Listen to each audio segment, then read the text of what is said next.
तो hello guys, welcome back to channel. आज हम यूनिट 4 शुरू करने आई कि उम्मीद करता हूँ आपने अपने पुरानी यूनिट्स कंप्लीट कर ली होंगी। 5 4 यूनिट नंबर 5 1 एंड 2 ज़्यादा बड़ी यूनिट है नहीं, छोटी सी यूनिट है, इसे जल्दी जल्दी खत्म करेंगे। सिंपल शब्दों में बताऊँगा आपको, ताकि आपको भी आपका भी टाइम बचे और आपको भी आसानी से समझ में आ जाए। तो हमारे चैनल को इंजीनियरिंग AL95 को जरूर सब्सक्राइब करना दोस्तों, और शेयर जरूर करना अपने दोस्तों के बीच, ताकि हम अच्छा कॉन्टेंट आपको प्रोवाइड कराते रहें। Thank you. चलिए शुरू करते हैं यूनिट नंबर 4। आज हम यूनिट 4 शुरू कर रहे हैं, ठीक है गाइस। तो चलिए शुरू करते हैं AI यूनिट नंबर 4। इसके कुछ टॉपिक्स हैं, एक बार आप गो थ्रू कर लेना। ज़्यादा टाइम नहीं लेंगे टॉपिक्स के पीछे पढ़ने के बारे में, गो थ्रू कर लेना। 4 5 टॉपिक है, ज़्यादा बड़ी यूनिट है नहीं। तो पहला टॉपिक है हमारा इंटेलिजेंट एजेंट, ठीक है। अब आ जाता है इंटेलिजेंट एजेंट क्या होता है। अब इसे पढ़ लेना, एक बार गो थ्रू कर लेना। मैं आपको सिंपल शब्दों में बताता हूँ क्या होता है। इंटेलिजेंट एजेंट हमारा एक ऐसा एजेंट होता है जो जिसके अंदर हमारे सेंसर्स लगे होते हैं, वो एनवायरनमेंट को सेंस करके एक्शंस को परफॉर्म करता है। ये हमारा एजेंट है, ये एनवायरनमेंट है, इस पर सेंसर्स हैं। यहाँ पर सेंसर से सेंस करता है चीज़ों को और इसके बेहाफ पे एक्शन को परफॉर्म करता है। एग्जाम्पल में आप इसमें दे सकते हैं अपना गूगल असिस्टेंट होता है आपका, या एलेक्सा होता है। जैसे आप उससे बात करते हो, आपके मतलब आपको सेंस करता है, आपकी वॉइस को अंडरस्टैंड करता है, उसके बेहाफ पे आपको आपका आउटपुट देता है। जैसे आपने उससे पूछा हाय हाउ आर यू, तो आपको बातों को पहले सुनेगा, फिर आपको रिप्लाई देगा, ठीक है। अब चलते हैं आगे। ये कैटेगरीज होती है हमारी एजेंट की: logic based, reactive based, belief, desire, intention and layered architecture. अब चलते हैं आगे। तो चैनल को शेयर एंड सब्सक्राइब करना बिल्कुल नहीं भूलें गाइस। आगे बढ़ते हैं। तो पहला आता है हमारे पास लॉजिक बेस्ड एजेंट। तो लॉजिक बेस्ड एजेंट जो होते हैं हमारे, वो हमारे उस पर ये हमारे नॉलेज बेस और लॉजिकल रूल्स का यूज़ करके आंसर्स को देते हैं हमारे आउटपुट को, और फैक्ट से कंक्लूजन को भी निकालते हैं हमारा। जैसे एक एजेंट है हमारा, ये एनवायरनमेंट है, एनवायरनमेंट इस पर सेंसर्स लगे हैं, ये हमारा रिसेप्ट करता है सेंसर से कि हमारा क्या एक्शन परफॉर्म हो रहा है, उसके बिहाफ पे एक्शन को परफॉर्म करता है। इसने एनवायरनमेंट से सेंस करी चीज़ों को, जैसे कि what the world is like now. अब ये एक्शन, ये रूल लगा रहा, what action should I do now. Actuator के पास गया, इसने एक्शन को परफॉर्म करा और एनवायरनमेंट पर यूज़ हो गया। ये हमारा लॉजिक बेस्ड होता है। जो मैंने आपको बताया वही थ्योरी यहाँ लिखी हुई है, ठीक है। और अगर ये क्वेश्चन आपको 7 नंबर में आता है, इंटेलिजेंस एजेंट का पूछा गया है, क्योंकि ये 7 नंबर के लिए इंपॉर्टेंट है थोड़ा सा। इसमें आप NLP को भी ऐड जरूर करना, ठीक है। NLP आपने अगर नहीं पढ़ी तो मैंने पीछे अच्छे से पढ़ाई है, आप पढ़ लेना एक बार। सिंपल शब्दों में और बता देता हूँ मैं NLP क्या होता है। NLP जो होता है ना हमारा, वो कंप्यूटर को ह्यूमन लैंग्वेज समझाता है और ह्यूमन को कंप्यूटर लैंग्वेज समझाता है। जैसे आप उससे कुछ बात करेंगे तो कंप्यूटर की लैंग्वेज में 0 1 में उसे डिस्ट्रीब्यूट कर देगा, जो कंप्यूटर कोड भेजेगा 0 1 में, उसे आपकी लैंग्वेज में ट्रांसफर कर देगा। ये NLP का काम होता है, ठीक है। अगर ये आपके पास 7 नंबर में क्वेश्चन आता है, तो इंटेलिजेंट एजेंट लिखना है आपको, ये डायग्राम बनाना है, NLP को एक्सप्लेन करना है, ये कैटेगरीज जो एजेंट की एक्सप्लेन करनी है आपको, ठीक है। फिर इसके बाद ये लॉजिक बेस्ड वो करना है आपको, थोड़ा सा बताना, लिख देना, 2 3 लाइन लिख देना, ये डायग्राम बना देना, ठीक है। अब रिएक्टिव एजेंट लिख देना आपको। रिएक्टिव एजेंट भी बता देता हूँ, फिर मैं आपको बताता हूँ आपको क्या क्या लिखना है। रिएक्टिव एजेंट जो होता है हमारा, गो थ्रू कर लेना। अभी से मैं सिंपल शब्दों में बता रहा हूँ, ये हमारे पुराने डाटा पे काम नहीं करता, रियल वर्ल्ड डाटा पे काम करता है, ठीक है। जैसे यहाँ पर है, ये 2 लाइन है हमारी, गोल लाइन में जाना है हमारी इस वाली कार को, यहाँ पर भी कार है और यहाँ भी कार है, इसे जाना है, इसमें शिफ्ट होना है। ये देख रहा है कि यहाँ पर एक थोड़ा सा गैप है, ये इंडिकेटर देगा और सीधे इस गैप में घुस जाएगा, अपनी लाइन में आ जाएगा। तो ये इसने क्या करा, इसने चेक करा कि यहाँ पर गैप है, तो मैं रिएक्शन कर सकता हूँ, मैं अपनी लाइन को चेंज कर सकता हूँ। तो वही रिएक्टिव एजेंट का काम है। ये आपको लिखना है, डायग्राम में बनाने की जरूरत नहीं है, या आप बना सकते हो, 2 नंबर का ही जाएगा ज़्यादा से ज़्यादा। इसका वर्चुअल वो है रिप्रेजेंटेशन। फिर आपको बिलीव, डिजायर, एजेंट वो करना है, डिफाइन करना है। तो मैं बता देता हूँ आपको क्या होता है। तो बिलीव, डिजायर, इंटेंशन, एजेंट जो होता है हमारा, 3 चीज़ों से मिलकर बना है: believe, desire and intention. Believe का मतलब होता है इधर कि हमारा एजेंट क्या करेगा, क्या चाहता है और क्या कर सकता है, ठीक है। बिलीफ, डिजायर एंड इंटेंशन का मतलब ये है, यही यहाँ पर समझाएगा, एक बार इसे पढ़ लेना। ये एजेंट क्या होता है हमारा, इन 3 बेसिस के ऊपर काम करता है। तो वही एजेंट क्या एजेंट को क्या पता है, एजेंट क्या चाहता है, एजेंट क्या कर सकता है, इन चीज़ों के ऊपर काम करता है हमारा, ठीक है। ये इसका डायग्राम है, इसे देख लेना। सेंसर्स, और सेंसर के थ्रू हमारा जो आउटपुट मिलता है, BRF में गया, फिर बिलीव्स में ऑप्शन को जनरेट करेगा, फिर वो डिजायर के ऊपर जाएगा, फिल्टर होएगा, फिर इंटेंशन बनेगी हमारी, फिर उसके यहाँ पे एक्शन को परफॉर्म करता है। इसके एडवांटेज है, डिसएडवांटेज है, एक बार देख लेना। ह्यूमन की तरह प्रोसेस करता है, गोल को अंडरस्टैंड करने के लिए क्लियर फंक्शनलिटी होती है। बस एक ही इसमें दिक्कत होती है कि क्या नाम है, एफिशिएंट इम्प्लीमेंट के लिए सभी मॉडल पर काम नहीं करता, ठीक है। Share and subscribe. अगला टॉपिक आता है हमारे पास। अच्छा चलो मैं एक और चीज़ बता देता हूँ। 7 नंबर का जब मैंने बताया आपको, ये चीज़ NLP और ये चारों आपको बताना है, ठीक है। अब आता है हमारा अगला topic, agent communication. Agent communication क्या होता है? एजेंट कम्युनिकेशन हमारे पास दो तरीके के होते हैं, multi agent and agent communication. 2 number में पूछा जाता है ज़्यादातर, ठीक है। चलिए बताते हैं क्या होता है multi agent and agent communication. अगर मैं सिंपल शब्दों में बताऊँ आपको, तो मल्टी एजेंट जो होते हैं हमारे सिस्टम, मल्टी एजेंट जो होता है हमारे, कई सारे एजेंट होते हैं जो हमारे सिस्टम के अंदर प्रेजेंट होते हैं, और एजेंट कम्युनिकेशन हमारा सिंपल एक सिस्टम रहता है, ठीक है। Sorry sorry sorry multi agent में हमारा गोल शेयर होता है डिफरेंट एजेंट्स के बीच। इसमें क्या रहता है, हमारा मैसेज का एक्सचेंज होता है सिंपल एजेंट्स के बीच में।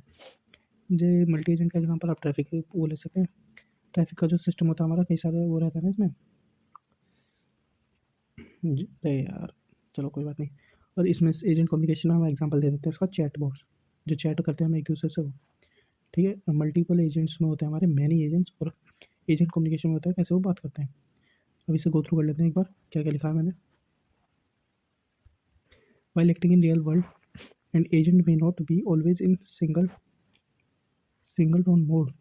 It has deal with the situation wherein other agents and related factors are affecting the agent's environment. Such system where multiple agents work together, communicate, cooperate, and deal with the situation are termed as multi-agent system. जो आपको पहला point बताया था वही आ गया यहाँ पर। Multi agent system are essentially distributed system which more efficient in the sense that they can be optimized and are mostly easier to understand and easier to develop, especially when the problem being solved is itself distributed. Simple होता है system, ये distributed system होता है, इसमें कई सारे वो रहता है, एफिशिएंसी बढ़ाने के लिए इससे ऑप्टिमाइज़ करा जाता है ताकि आसानी से काम हो जाए हमारा और जल्दी काम हो सके। Data and information itself is distributed is spanning a different geographical location and needs to be handle through multiple agents. हम अपने डाटा को जियोग्राफिकल लोकेशंस पे डिस्ट्रीब्यूट कर जाते हैं ताकि हैंडल करने में आसानी हो, बट थ्रू मल्टीपल एजेंट्स के लिए। और data can come from various domains, multiple devices और components are involve in the data generation. Data बनाने के लिए मल्टीपल डिवाइसेस का कंपोनेंट्स का यूज़ होता है, ठीक है। The system itself is to be too big or complex that needs to be separated in multiple components so as to reduce the complexity and size, or that can be handled easily. ये system इतना बड़ा और complex हो जाता है तो इसलिए हमें इसे अलग अलग डिवाइस में डिस्ट्रीब्यूट करना पड़ता है ताकि इसकी कॉम्प्लेक्सिटी बनी रहे, ज़्यादा हार्ड ना हो, कॉम्प्लेक्सिटी कम रहे इसकी। अब अगला इसके कैरेक्टरिस्टिक्स क्या क्या है हमारे पास। Each agent has just incomplete information and restricted. अरे पूरा एक साथ है ना, एक मिनट को। अब पहला पॉइंट था हमारा, each agent has just incomplete information and it's restricted in its capability. Her agent के पास इनकम्प्लीट इन्फॉर्मेशन होती है और रिस्ट्रिक्टेड होते हैं अपनी कैपेबिलिटीज़ के अंदर। The system control is distributed, data is decentralised होता है हमारे पास डाटा, और competition is synchronise. Multi agent environment are typically open and have no central design नहीं होता, सब डिस्ट्रीब्यूट होता है क्योंकि मल्टीपल एजेंट एनवायरनमेंट है, agent that are autonomous and distributed in itself industry. आगे बढ़ते हैं, अगला टॉपिक हमारा negotiation and bargaining. Negotiation and bargaining जैसा आपको समझ आ रहा है, नेगोशिएशन में होता है discussing at which people try to to decide decor agree something. मतलब जो दो लोगों में बातचीत होती है, समझौता होता है, उसे नेगोशिएशन करते हैं। बार्गेनिंग होती है हमारी भाव तोड़ करना, यही चीज़ है, ये लिखी है नेगोशिएशन और बार्गेनिंग का। ये तो 2 नंबर में आता है ये भाई, ठीक है। नेगोशिएशन जो दो लोगों के बीच में समझौता होता है, और बार्गेनिंग जो हम भाव तोड़ करते हैं। अब ये है negotiation and bargaining mechanism should have the following attributes. Efficiency होनी चाहिए, उसकी स्टेबिलिटी, सिंप्लिसिटी, डिस्ट्रीब्यूशन और सिमेट्री होनी चाहिए। Trust and reputation in multi agent system. तो ट्रस्ट एंड रेपुटेशन के बारे में बात करते हैं। तो ट्रस्ट को पढ़ते हैं पहले। A couple of definition that I like. Trust begins where knowledge ends. Trust provides a basic dealing with uncertain, complex and threatening image of the future. Simple है, ट्रस्ट एंड रेपुटेशन का meaning आप तो कभी कभी से समझ सकते हो। तो ट्रस्ट का होता है हमारा आउटकम होता है position leading of the belief that the action of the another may be relied upon without explicit guarantee to achieve a goal in a risky situation. हम बिलीव करते हैं कि आगे वाला हमारा क्या रिस्पॉन्स करेगा हमारी बात का, विदाउट एक्सप्लिसिट गारंटी, बिना किसी गारंटी के, to achieve the goal in a risky situation. ये हमारा ट्रस्ट होता है। और reputation after death, a tiger is behind his skin, a man his reputation. जैसे आपने कोई आदमी मरता है तो उसके पीछे उसकी रेपुटेशन रहती है, दौलत वगैरह कोई नहीं पूछता उसकी, उसने क्या कमाया है ये देखते हैं कि आपकी क्या इज्जत है समाज में, वो देखा जाता है, यही है, ठीक है। अब what is the reputation good for? Reputation क्यों अच्छी है?